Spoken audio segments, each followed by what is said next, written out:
यदा यदा हि धर्मस्य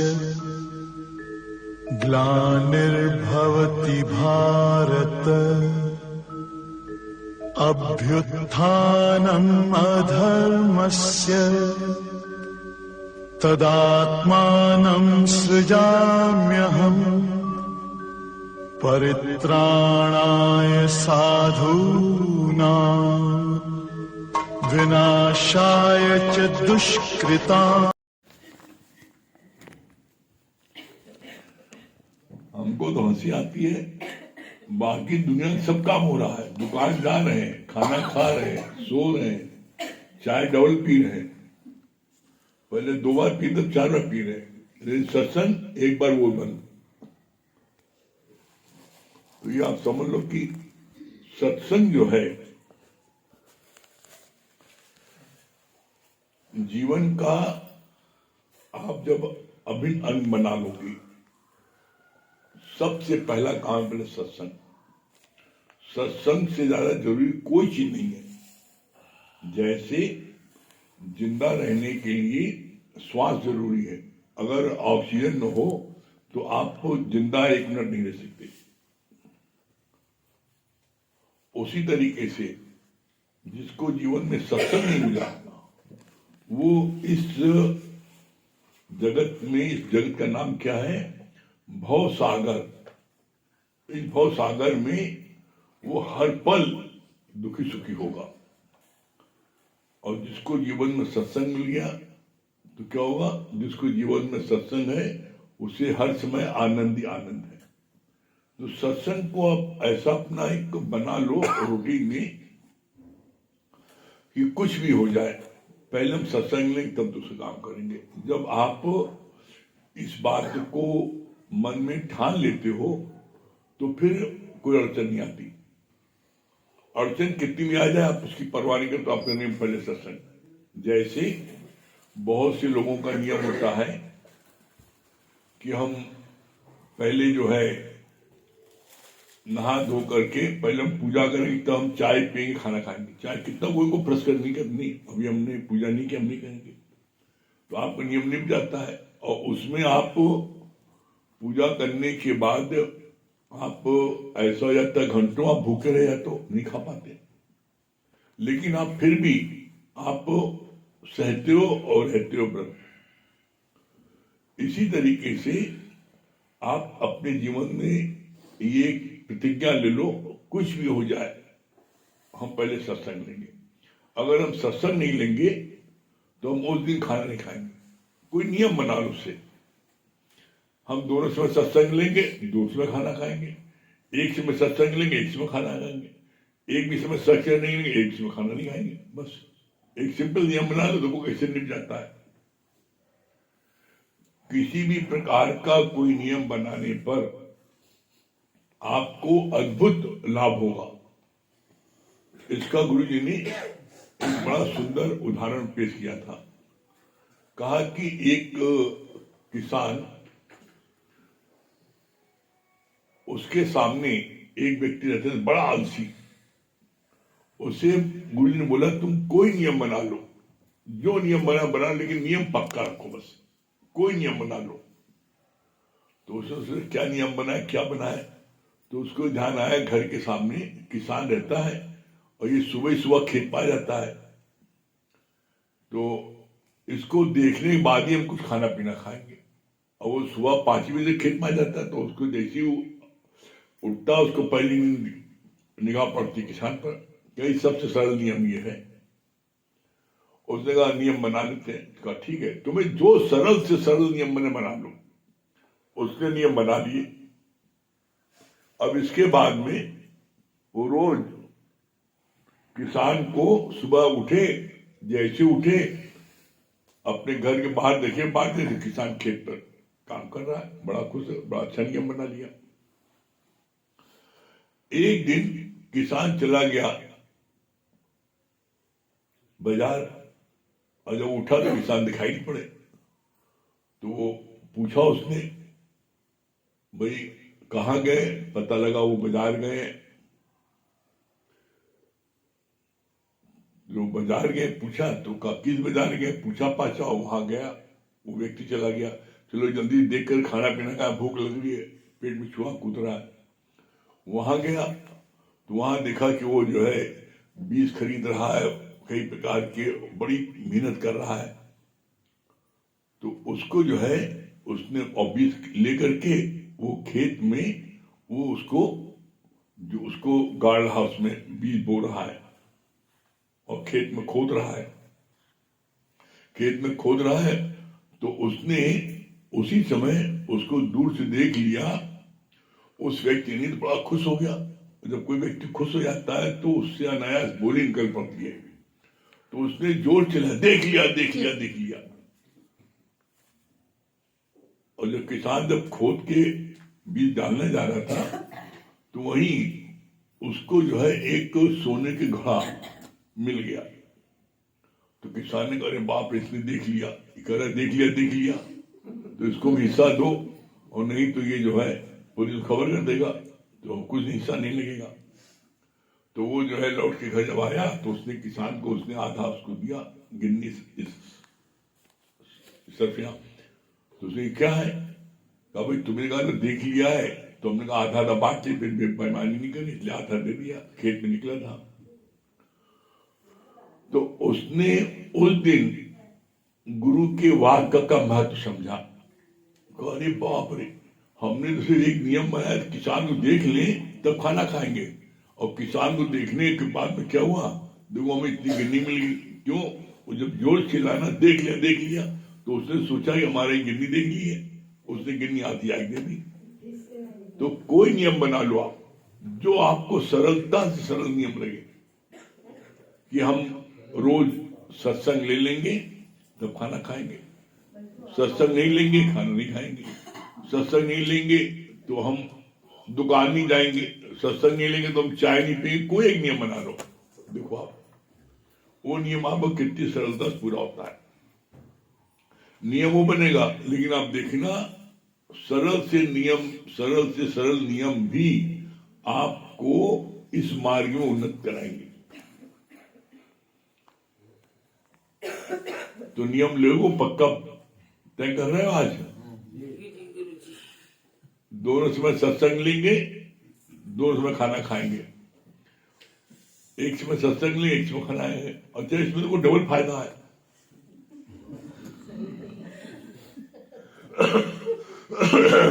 अरे आप नहीं खाओगे तो बचेगा ना,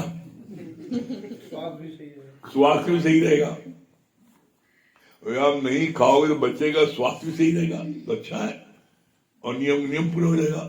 तो नियम बना लो, आज से नियम पक्का है कि जो है सत्संग दोनों समय लेंगे, दोनों समय खाना खाएंगे, एक समय लेंगे एक समय खाना खाएंगे।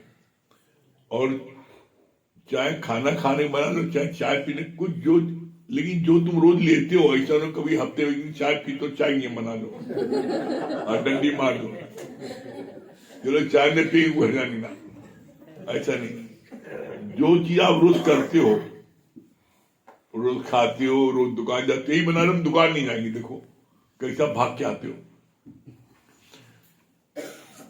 किसी भी चीज का नियम हमको जो है मंदिर में पहुंचाता है।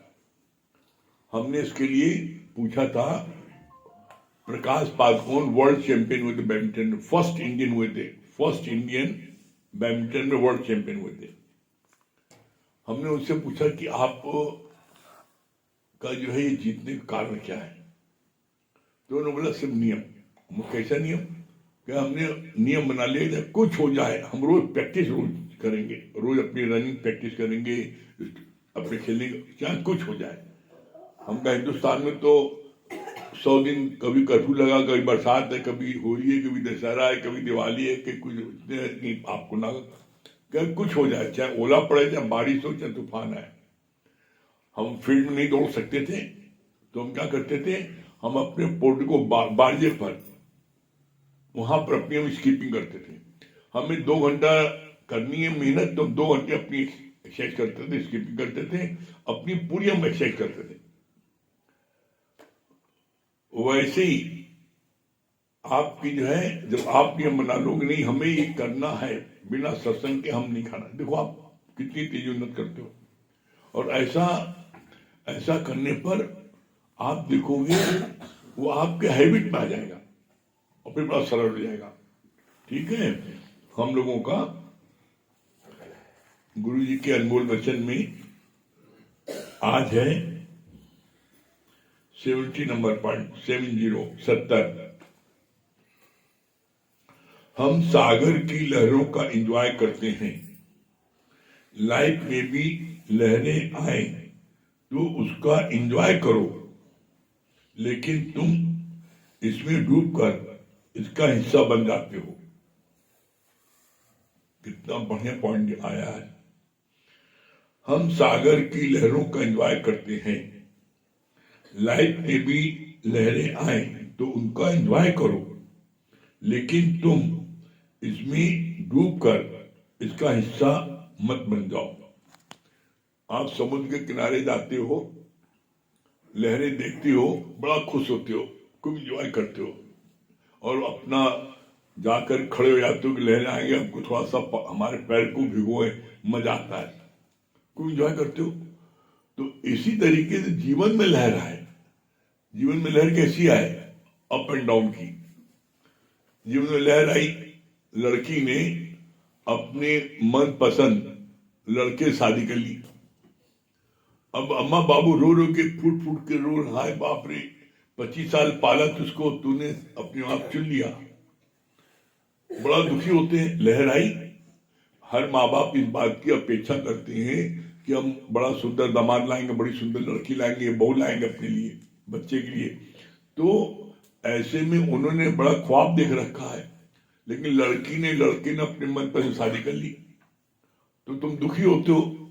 गुरु जी ने क्या बोला? एंजॉय करो। कैसे? कहा इसमें और एंजॉय करो। क्यों? अरे अच्छा हुआ कि तुम 10-20 जगह भटकते हो, पैसा खर्चा करते हो, झांका ताकी करते हो, देखते अरे अपने आप चुन ली, अपने आप चुन लिया। अब वो चाहे सुखी रहे चाहे दुखी रहे, तुमसे कहेगी तो नहीं अम्मा तुमने मुझे दुल्हा बड़ा शराबी करा भी दिया, ये तो शिकायत नहीं करेगी। अम्मा तुमने ठीक से देखा नहीं, वो तो बड़ा जुआड़ी था, वो तो बड़ा शराबी था, वो तो फलाना, उसमें ये दुर्गुण थे। जो भी अच्छा खराब होगा वो अपने समझे बुझे, तुम उसमें कहा परेशान हो रहे हो? तो उसमें एंजॉय करो ना। अच्छा हो बेटा। अरे भाई पहले जमाने में स्वयंवर होता था नहीं, लड़कियों को अपने आप चुनने की स्वतंत्रता थी। स्वयंवर होता था, लड़के एक लाइन से खड़े जाते थे और लड़की को जो दुल्हा पसंद आता था उसके अंदर वरमाला डाल देती थी। और अभी उसने चुन लिया तो कौन सा गुनाह कर दिया? तुम इतना हाय तुम्हां करते हो, हाय मेरी नाक कटा दिया, हाय मेरी बेइज्जती कर दी, तो तुम इतना दुखी होते हो। उस लहर में अप एंड डाउन दुखी होते हो, उस लहर में एंजॉय करो। जैसे बड़ा अच्छा गुरु जी ने बोला, एक सत्संगी का बेटा विदेशी लड़की को बाहर गया पढ़ने लिखने, वहां पर नौकरी पा गया, लड़की पा गया, शादी करके चलाया घर। जब घर चलाया तो माँ से बोला, माँ ये हम जो है शादी करके आ गए। का बेटा बड़ा अच्छा किया, बहुत अच्छा किया। 1 गिलास दूध में चीनी मिला के दिया, वो अपनी जंजीर उठाए पहना दिया। लो बेटा बड़ी खुशी बात है, तुम ऐसा किया। सत्संगी थी, ज्ञानी थी, उसने ऐसा किया। क्यों? बोला कि जब वो आ गई घर पर तो हमने उसको अपनी जंजीर पहना दी, हमने उसको 1 गिलास दूध मीठा पिला दिया। तो इससे क्या हुआ? जो लड़की है उसके मन में जीवन पर्यंत एक ये भावना, हमारी सास बहुत अच्छी है, तो जीवन कोई लड़ाई झगड़ा नहीं करेगी। चुन के वो लाए और बुरे तुम बन जाओ। अरे जब चुन के लाया है तो जैसी है कहानी का लुटी, चाहे जैसी उसकी है ना, उसको पसंद है, तुम दुखी क्यों हो रहे हो? भगवान ने कहा इसी तरीके से किसी के बेटे की या बेटी की शादी नहीं होती, जहां उसकी एज ज्यादा होने लगती 30 साल, हाय बाप रे का हुई, ब्लड प्रेशर हाई हो जाता, अम्मा बाबू को जोड़ूंगा, बताओ शादी नहीं, बताओ क्या होगा? अरे भगवान ने कहा अच्छा है, नहीं ब्रह्मचर्य में रहेगा, अच्छी बात है। तुम्हारा इतना 10-20 लाख बच हुआ खर्चे में, तो आजकल चाहे लड़का हो चाहे लड़की दोनों खर्च होता है। बस ये खुशी मनाओ, कहा है तुम रो क्यों रहे हो? बोला कैसे? लहर आई, जैसे एक अम्मा को गिरी, उसका फ्रैक्चर हो गया पैर में। देखने हम लोग गए तो उसने कहा बड़ा अच्छा हुआ, हड्डी टूटी। क्यों? अरे भगवान आज आप लोग देखने तो आए कम से कम, अब हमें भजन सुनने को मिलेगा, गुरु की वाणी सुनने को मिलेगी, ऐसे कहा आते हैं। तो बोला जीवन में आपके हर समय कोई न कोई लहर आएगी। कभी धन कम है, गरीबी है, कभी मकान छू रहा है, कभी बीमारी है, कभी लड़का लड़की की प्रॉब्लम है। तो कोई न कोई लहर जीवन में आती रहेगी। जीवन ये जो है क्या है? भवसागर है। इस जीवन भवसागर में आपको पल पल में भय लगेगा, बिना ज्ञान के भय लगेगा, लेकिन अगर आपने ज्ञान ले लिया तो आप भय नहीं लगेगा, तब आप उसमें एंजॉय करोगे। क्यों? जब हमने ये बात जान ली, सबसे उत्तम पूजा क्या है? सबसे उत्तम पूजा है परमात्मा की रजा में राज्य लेना।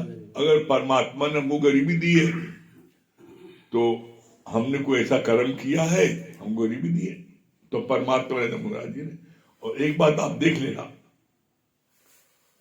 पैसा अधिक कमाने या पैसा बहुत कम कमाने से व्यक्ति की खुशी में फर्क नहीं पड़ता। खुशी में फर्क कब पड़ता है? जब उसके अंदर में हवस होती है।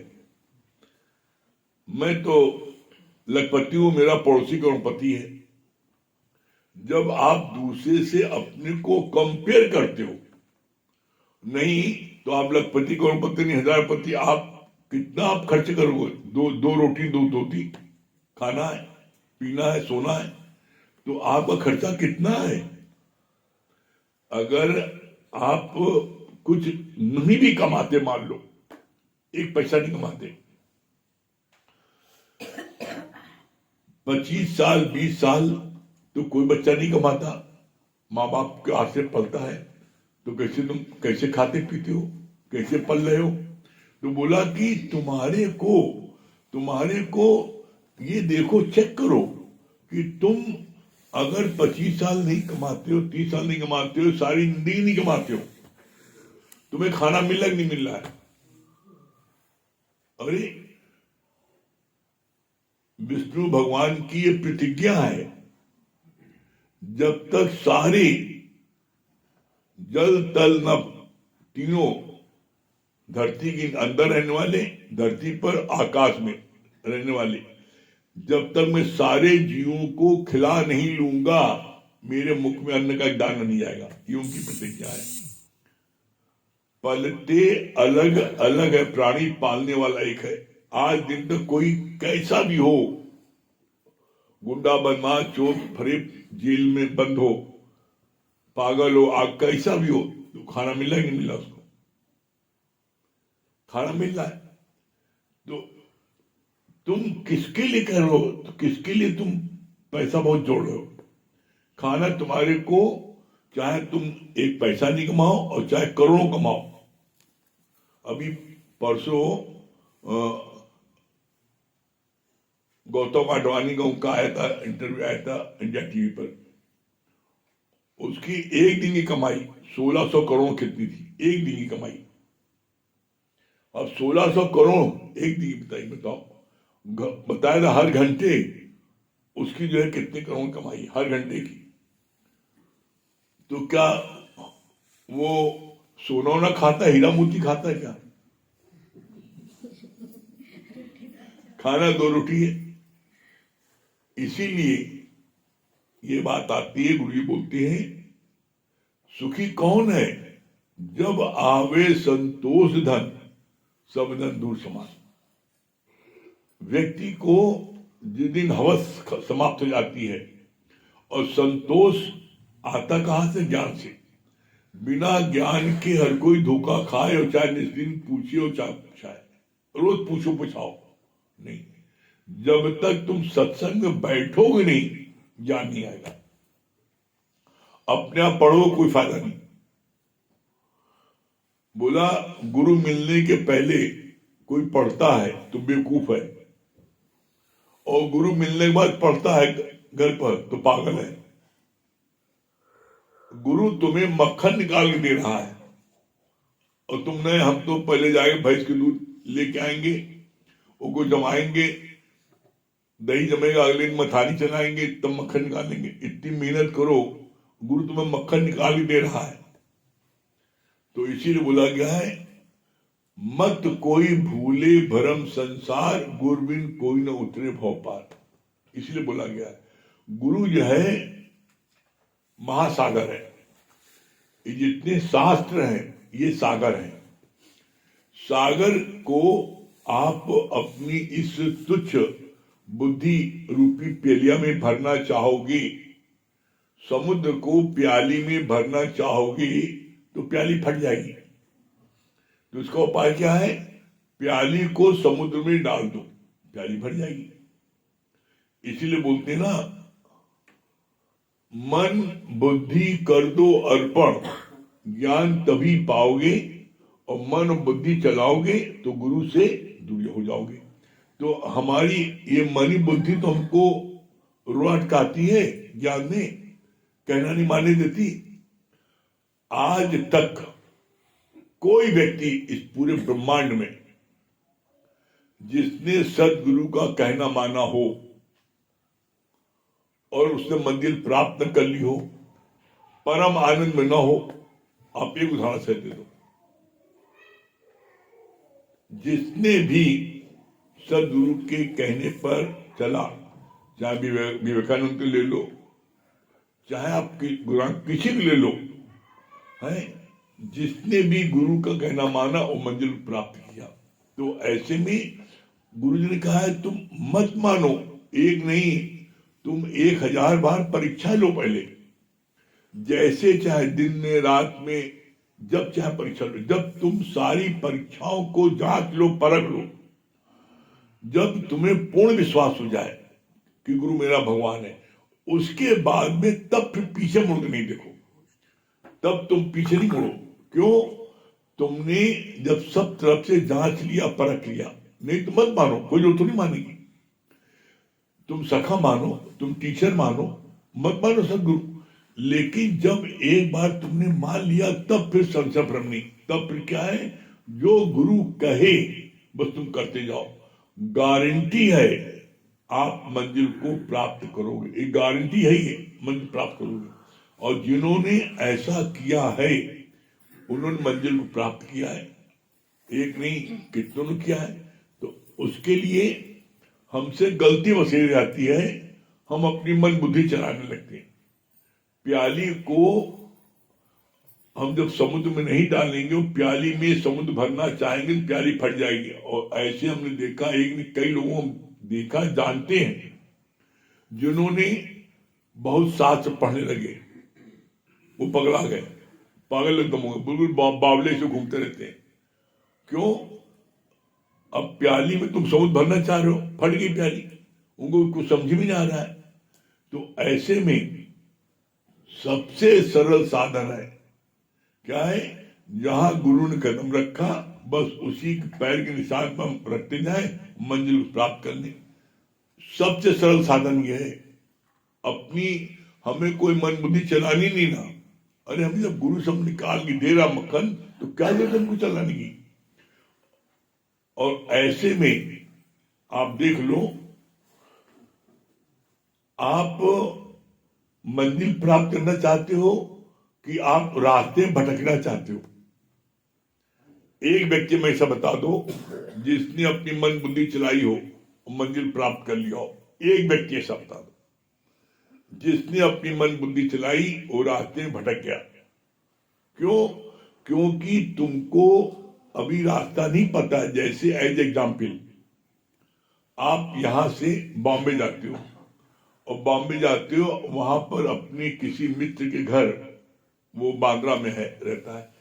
अब तुम टैक्सी कर जाते हो, टैक्सी वाला पूरे शहर घुमा रहा है, न उसको पता है न तुम्हें पता, पूछ रहे दर से का। और एक व्यक्ति जिस घर में जाना है वो स्टेशन आया, टैक्सी की, आपको बैठाया और आपको वो अपने आप मंदिर लगे पहुंच गया, वो रास्ता देखे पहुंचा, तो आपको कोई दिक्कत हुई? कोई दिक्कत नहीं हुई। और आपने अगर किसी और के साथ किया, पता लगा मंदिर भटक गए, तो मंदिर भटके क्यों? क्योंकि आपने गुरु संग नहीं किया। तो इसलिए सरल साधन है, गुरु ने मंदिर को प्राप्त किया है, तो हम जब गुरु के संग करेंगे तो हम भी मंदिर को प्राप्त कर लेंगे। इसलिए बोला गया है, कुछ भी हो जाए, तुम कितनी भी गहरी लहरें आए उसमें एंजॉय करो, उसमें घबराओ नहीं। लहरें आएंगी, ऐसा नहीं लहरें ना आए, ये असंभव है। जीवन में कोई अप एंड डाउन ना आए, जीवन में कोई बीमार न पड़ो, बच्चा लड़का फेल ना हो, कोई खुराफात ना करे, हमेशा तुम्हारा अच्छा ही अच्छा होता जाए,